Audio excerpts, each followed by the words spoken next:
Salut à tous, bienvenue sur votre nouvelle chaîne, ça s'appelle Le Replay. Alors le Replay, qu'est-ce que c'est? Le replay, c'est votre nouvelle émission de football du lundi soir. On débriefe les plus grosses affiches du week-end en Ligue 1, en Première Ligue, en Liga.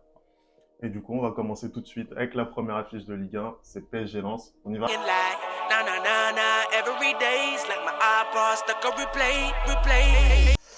Alors, Paris Saint-Germain lance, victoire 3-1 du Paris Saint-Germain. Qu'est-ce que tu as pensé du match, toi? Alors, forcément, c'était le premier gros choc de la saison, on l'attendait tous. Voilà, on avait eu de la part du PSG deux premiers matchs où ça a ronronné un petit peu. À titre personnel, j'étais moi plutôt satisfait parce que je me rappelle de là où on revient, hein, c'est-à-dire un PSG très très compliqué l'année dernière. Oui, mais bon, après, je ne permets pas de te couper, satisfait en termes de possession, j'imagine. Après, moi, je trouvais qu'il y avait un manque de réalisme devant, mais oui, là, clairement, il y a une différence. En fait, clairement, par rapport à la saison dernière, la grosse différence pour moi, c'est la maîtrise. C'est la maîtrise dans le sens où on n'est pas mis en danger quasiment durant tout le long du match contre Lens et même sur les deux premiers matchs. Ce qui me satisfaisait vraiment, c'est qu'il y avait une maîtrise. Alors bien sûr, on peut toujours parler de la possession, que ça avance pas, etc. Mais il y avait quand même une maîtrise sur les deux premiers matchs. Et je trouve que c'est une maîtrise qu'on a un peu moins vue justement contre Lens. Lance, exactement. Elle était quand même présente, hein, notamment sur les premiers quarts d'heure, 20 premières minutes, où vraiment, pour moi, d'un point de vue territorial, il y avait vraiment la maîtrise côté parisien. Mais en fait, au fur et à mesure, pour moi, ça s'est délité. En fin de première mi-temps, Lens aussi a fait ce qu'il fallait avec un pressing Ouais. encore plus haut au fur et à mesure de cette première mi-temps.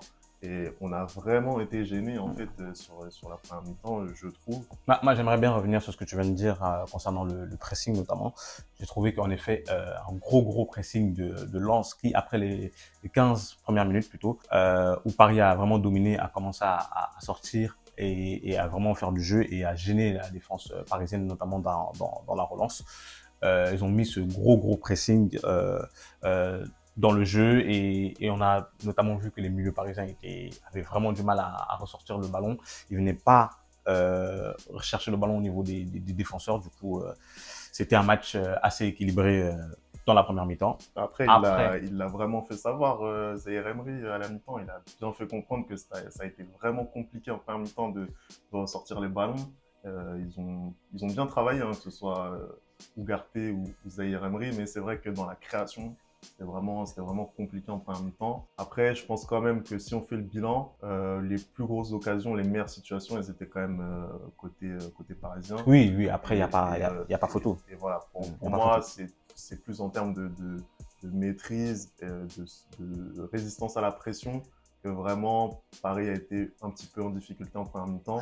Mais ça s'est bien corrigé Après, je trouve quand même que après la pause. le but qui arrive juste avant la mi-temps est contre le cours du jeu parce que on est sur un moment fort de Lens et Paris arrive clairement à éteindre ce moment fort avec le but d'Asensio. Très beau but d'ailleurs parce qu'on le voyait pas du tout du match. Bien sûr. Et là, il arrive à se montrer sur cette action-là. Asensio, c'est peut-être la recrue qui déçoit le plus depuis le début. Voilà, bon après c'est vrai qu'il Après n'est sa pas décharge, il n'est pas à son forcément, poste. voilà, il n'est pas Il n'est pas forcément à son utilisé à poste. son poste. Voilà. Mais voilà, on est peut-être en droit d'attendre un petit peu mieux d'un joueur qui a gagné autant de Ligue des Champions avec le Avec Real le Real, Madrid. oui.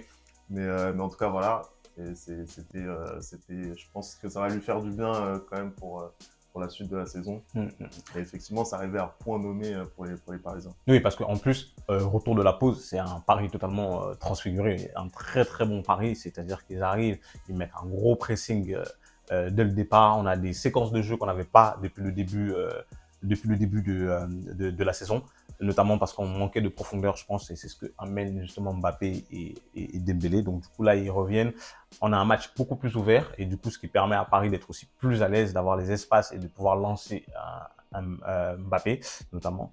Sur le premier but, une excellente combinaison, le premier but de Mbappé, hein, une excellente combinaison entre lui Et Hernandez. et Hernandez, un très bon 1-2 et il met un très joli but, franchement. Je trouve que le fait d'avoir rajouté Mbappé et Dembélé à cette équipe-là, par rapport aux deux premiers matchs, on n'a pas de la possession stérile, c'est-à-dire qu'on a de la possession et ensuite on trouve la profondeur. Même si Dembélé a encore beaucoup de ratés, je pense que si une fois qu'il aura corrigé ça, ce sera vraiment parfait, quoi.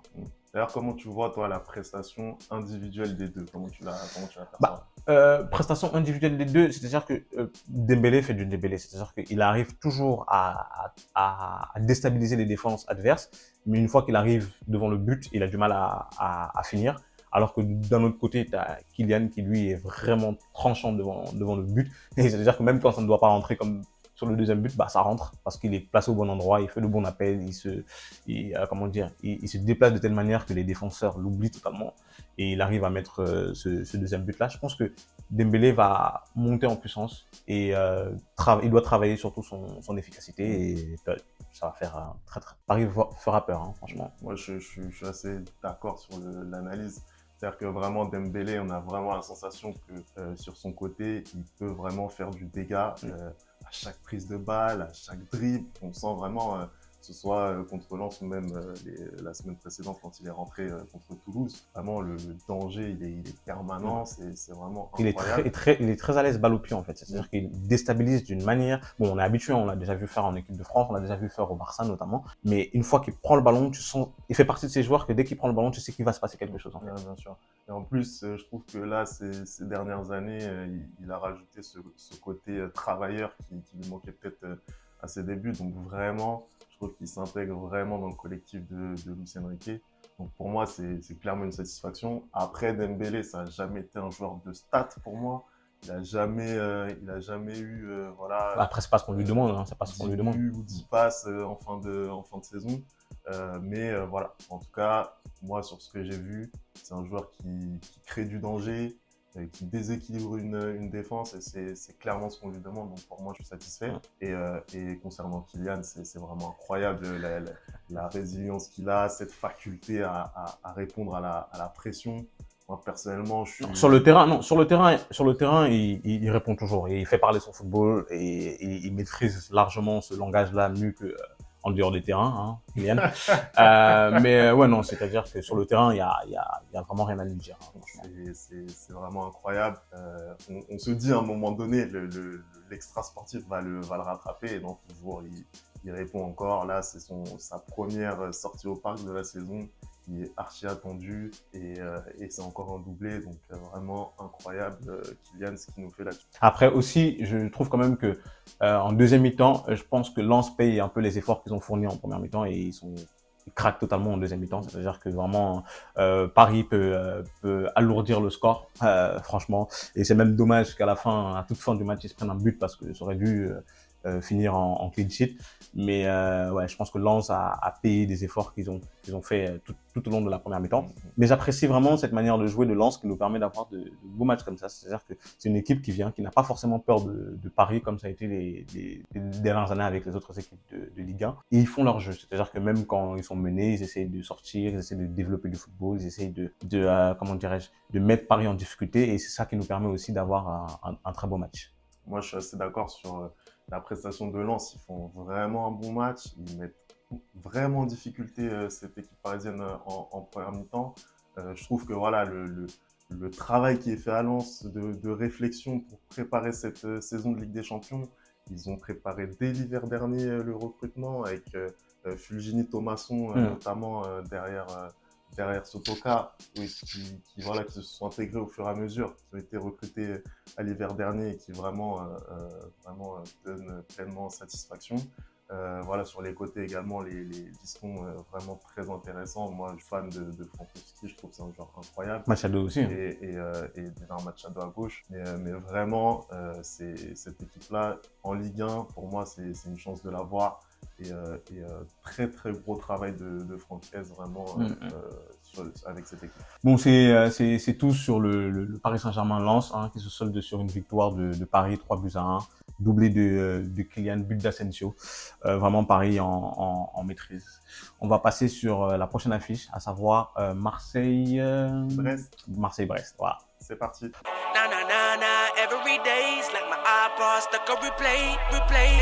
On passe du coup au deuxième match de Ligue 1, c'est Marseille-Brest.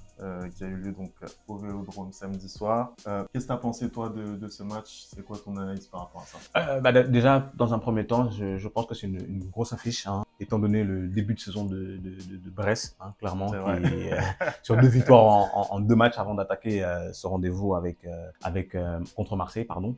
Dans le match en lui-même, un gros début de match de la part des Marseillais, comme depuis le début de la saison. Hein, franchement, je suis très surpris par cette équipe marseillaise. Un excellent début de match de Marseille qui met un gros pressing sur Brest et qui est payant du coup parce que le premier but arrive très tôt, dès la 5e minute je crois, sur un coup de pied arrêté. Ouais, Chancel Bemba, pardon, il met une tête qui met les Marseillais en tête dans ce match-là. Et comme toujours, depuis le début de la saison, dès que Marseille mène, Marseille laisse le ballon à l'adversaire. Et ça, je comprends pas. Du coup, Marseille met le premier but et abandonne le ballon à Brest, qui commence à faire son jeu du coup, et Marseille commence à subir. Je pense qu'en première mi-temps et même tout au long du match, Brest a la possession du ballon. Sur la possession du ballon, il termine avec 56% de possession. Mais moi, je vais aller plus loin. Moi, je suis désolé. Moi, quand j'ai vu le recrutement qu'a fait Marseille, honnêtement, j'étais voilà. Je me suis dit, enfin, on va avoir une bien avec les 2 top clubs de ce championnat qui sont en haut. Là, on se retrouve une équipe. Alors, c'est un début de saison, bien sûr, on va pas Ouais, mais tirer des est-ce que conclusions. Et moi, à titre personnel, je reviens même sur le match avec des champions. exactement ce que j'allais dire. C'est impossible de ne pas se qualifier face au Panathinaikos. Mais c'est impossible. Surtout qu'ils ont eu les occasions pour le faire. Et bon, après, il y a eu aussi des circonstances de jeu. Je pense qu'ils sont pas vernis parce que notamment leur dernier but aurait dû être accordé pour moi.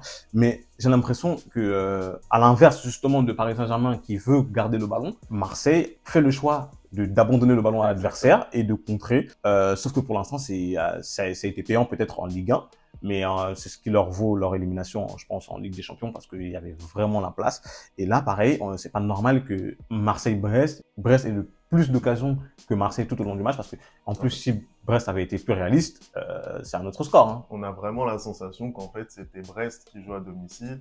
Brest mettait en jeu son jeu en place. Voilà. Pardon, et vraiment, on avait une équipe brestoise qui était vraiment enthousiasmante d'avoir joué.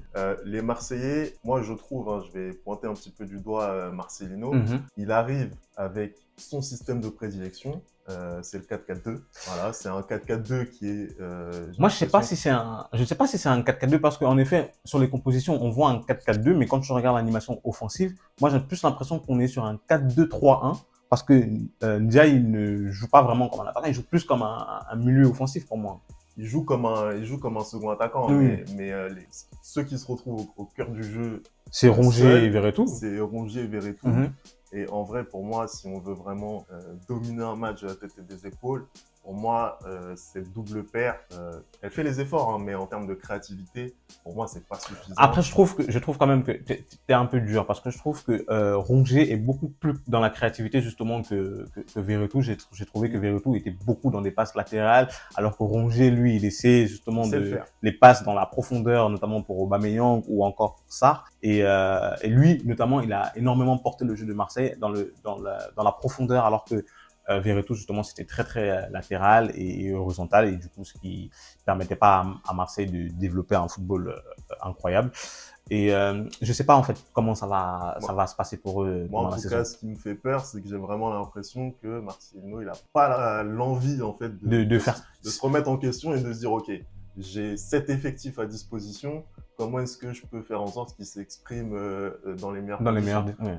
Lui, il a décidé que son système, ça serait celui-ci, et que les profils, il allait les mettre en fonction de son système. Ouais. Mais d'ailleurs, tu le vois clairement, comme je t'ai dit, je pense que si tu regardes tous les matchs de Marseille depuis le début de la saison, je pense pas qu'il y ait un match où ils ont eu la possession à la fin du match. C'est-à-dire qu'il fait vraiment ce choix-là volontiers de contre-attaquer. Et je comprends pas, quand tu as les qualités que tu as dans cette équipe marseillaise-là, tu devrais garder le ballon, tu devrais faire le jeu et c'est plutôt toi qui devrais dicter à l'adversaire un peu la rencontre. Mais en l'occurrence, on a parlé juste avant du match du Paris Saint-Germain. En première mi-temps, effectivement, il y a eu des moments où le PSG a laissé le le ballon à Lens et a procédé par attaque rapide. Moi, j'ai trouvé qu'il y avait un manque de maîtrise côté marseillais, c'est-à-dire qu'ils prennent le parti de laisser le ballon, ok, mais ils sont mis en danger. C'est-à-dire que vraiment, s'il y a 2-0 ou 2-1 du coup à la mi-temps pour Brest, c'est pareil. Oui. Pour moi, c'est pareil. Surtout qu'on crée pas au scandale en fait. Voilà, on crée pas au scandale parce que clairement, Brest a eu des occasions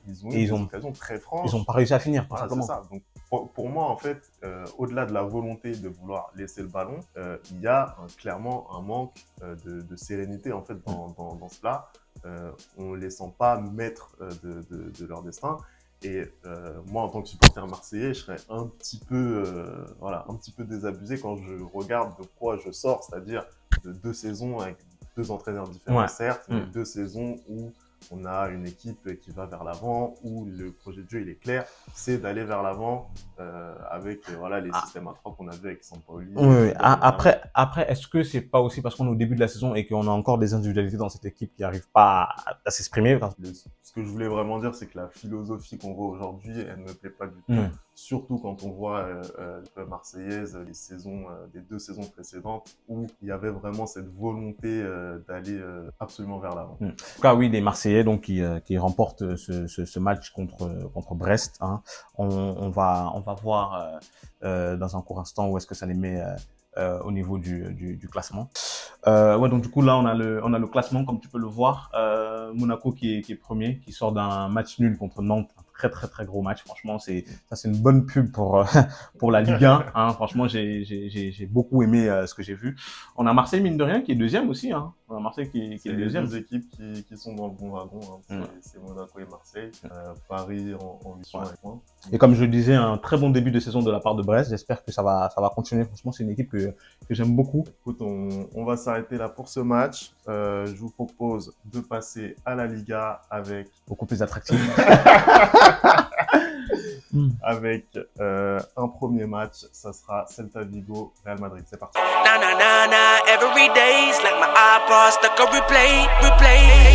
Alors, Celta Vigo, Real Madrid, qu'est-ce que tu en as pensé toi du match? Écoute, je sais jamais quoi penser avec ce Real Madrid en vrai. Je sais jamais quoi penser.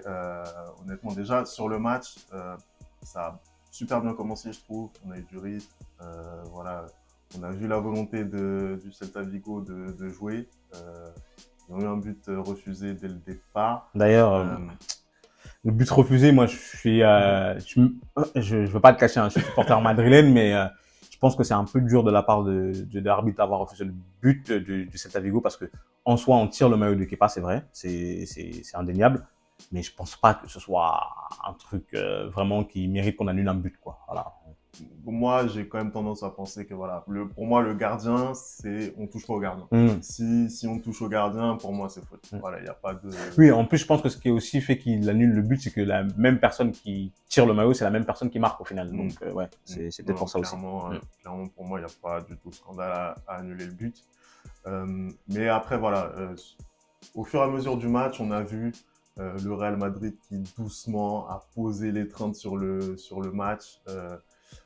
Sans être flamboyant, à part l'action incroyable de Vinicius. Oui, où il se blesse d'ailleurs. Où il se blesse. Il part sortir. Je trouve que le Real n'a pas été extraordinaire, mais a maîtrisé son sujet jusqu'à trouver l'ouverture en fin de match. Mais voilà, c'est pas une équipe qui me transcende, honnêtement.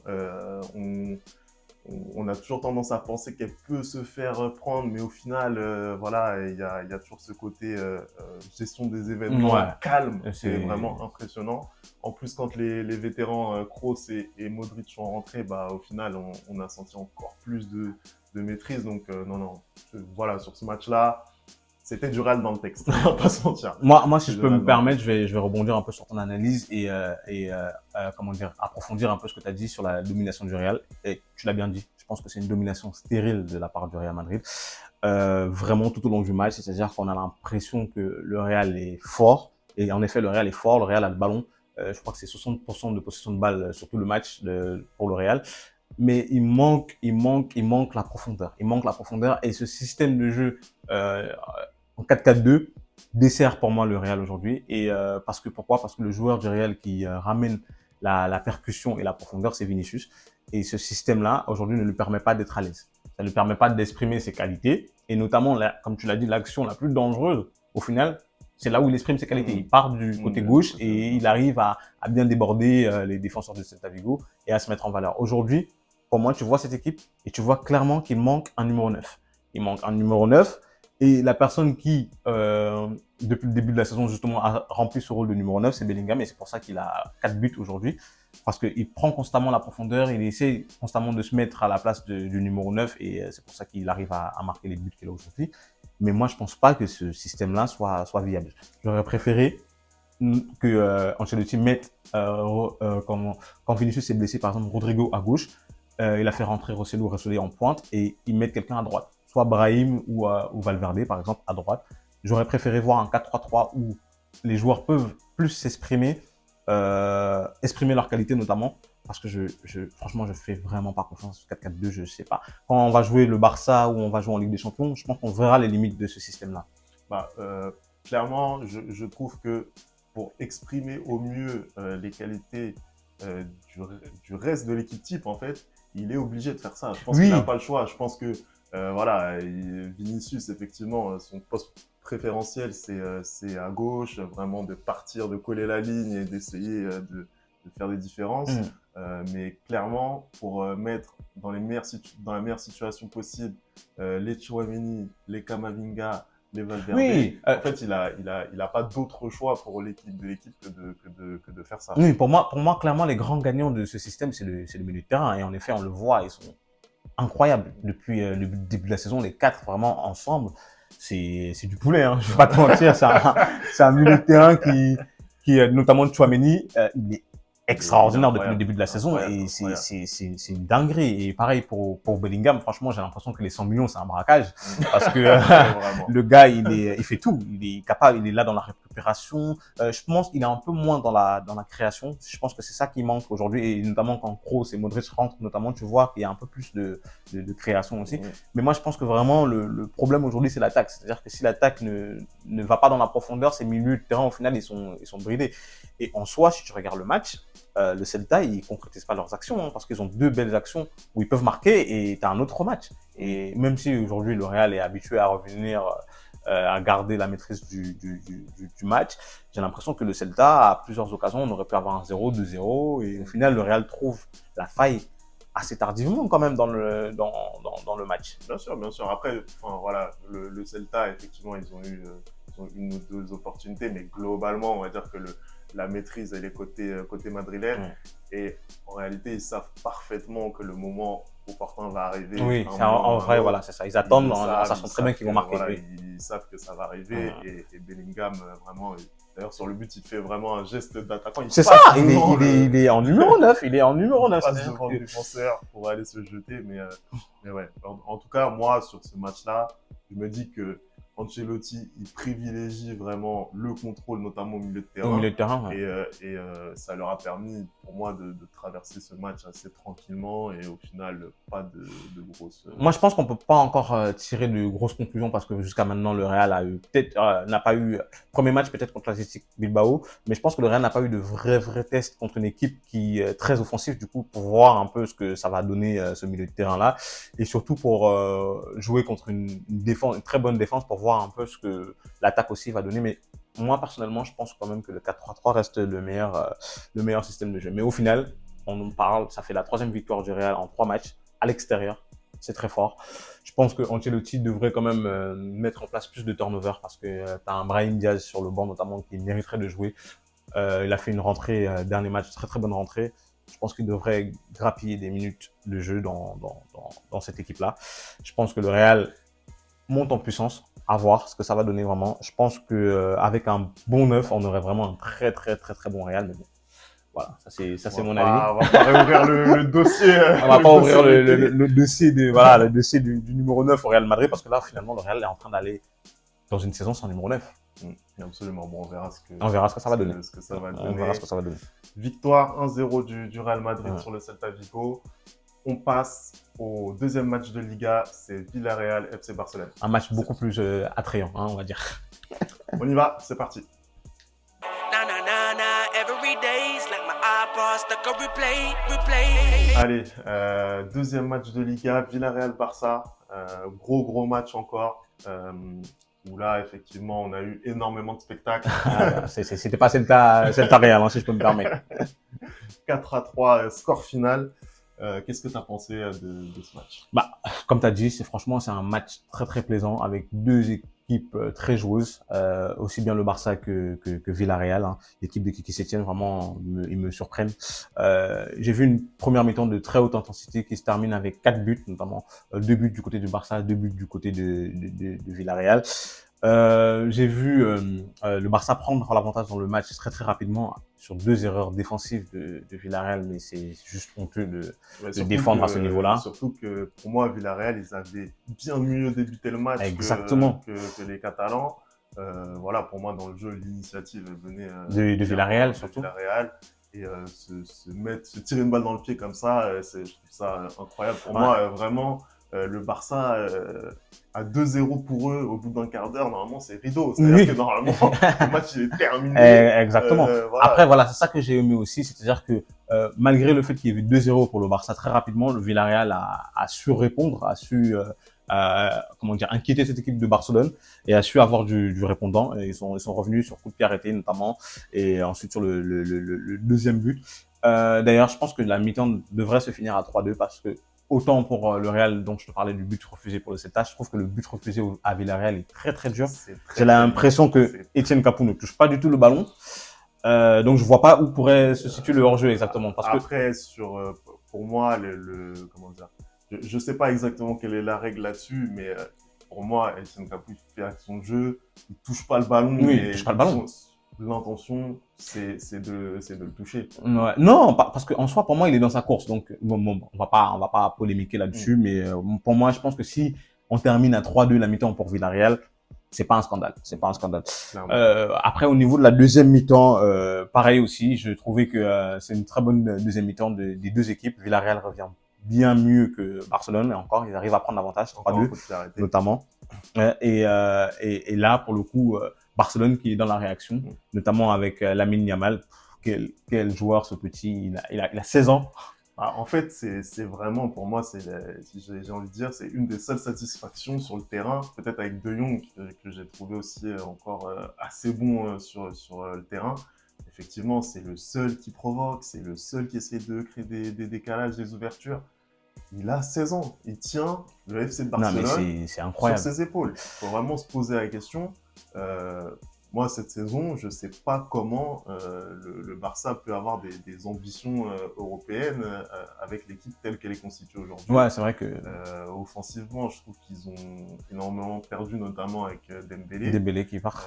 Donc là, effectivement, ça commence à devenir compliqué. Lewandowski, je le sens vraiment inhibé en ce début de saison. Je le sens.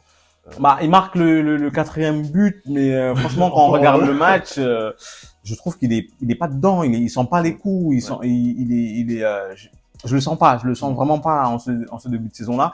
Plus Lamine Yamal, vraiment, qui lui tire son épingle du jeu. C'est-à-dire que c'est vraiment, comme tu l'as dit, le seul côté Barcelone qui provoque, le seul vers qui le danger arrive. À un moment, je crois, il met une frappe sur le poteau. Il est entouré de 4 joueurs de Villarreal. Je sais pas comment il arrive à s'en sortir.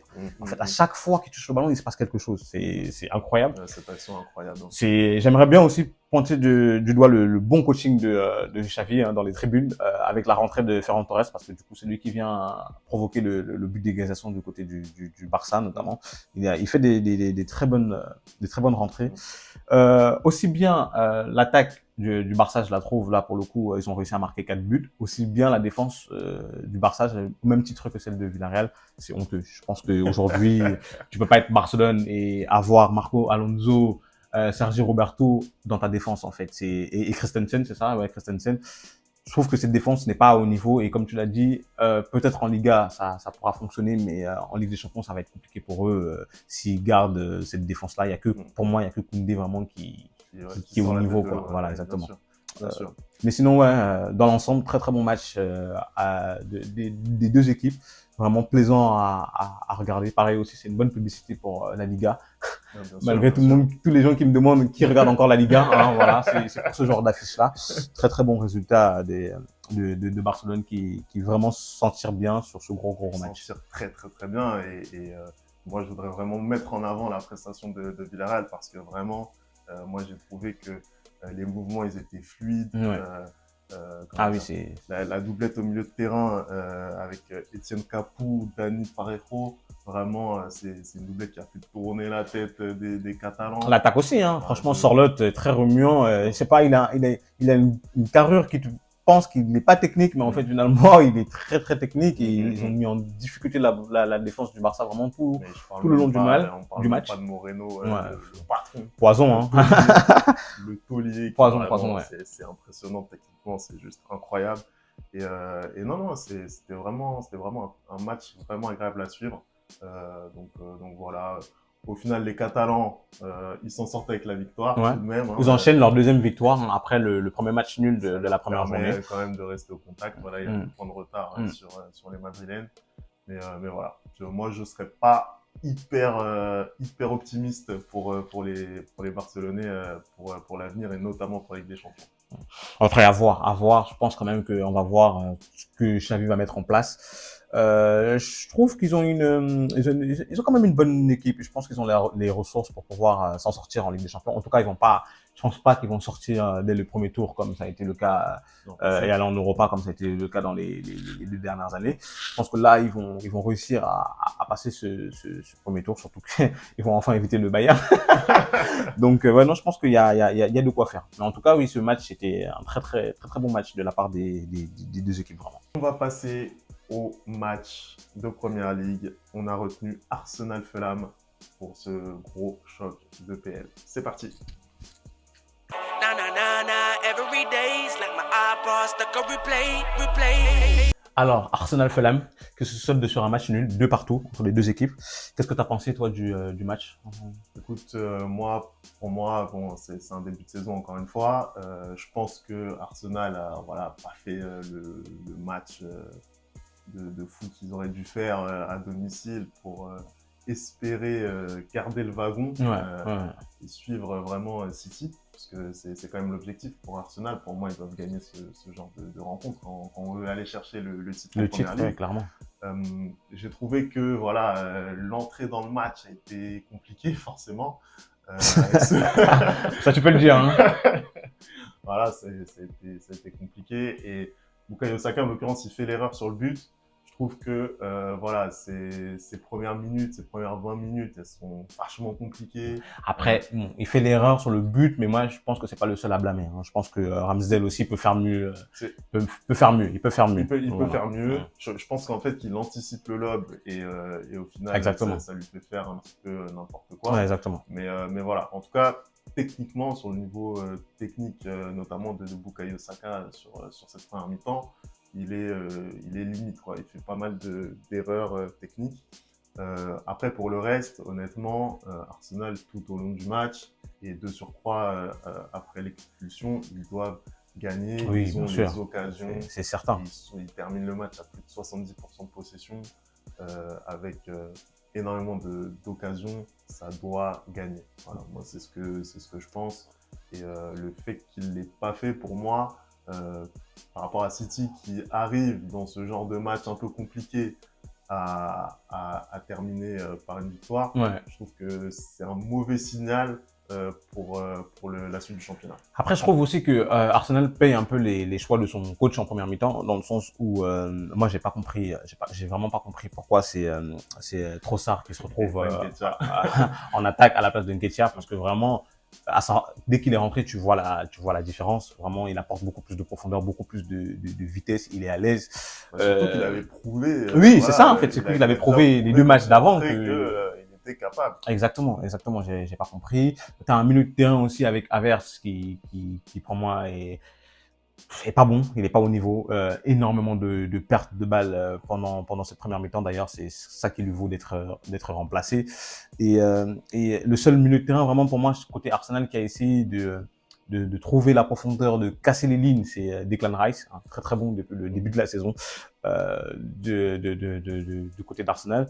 Voilà, moi je pense qu'il s'est un peu raté Arteta sur la première mi-temps. Par contre, il s'est bien repris sur la deuxième mi-temps. Il a fait les bons changements, notamment il a sorti Havertz, il a fait rentrer Fabio Vieira, qui lui vient décanter le match parce que le penalty, c'est lui qui le cause, et le centre sur le but de Ketia, c'est ça, c'est aussi lui qui est à l'origine.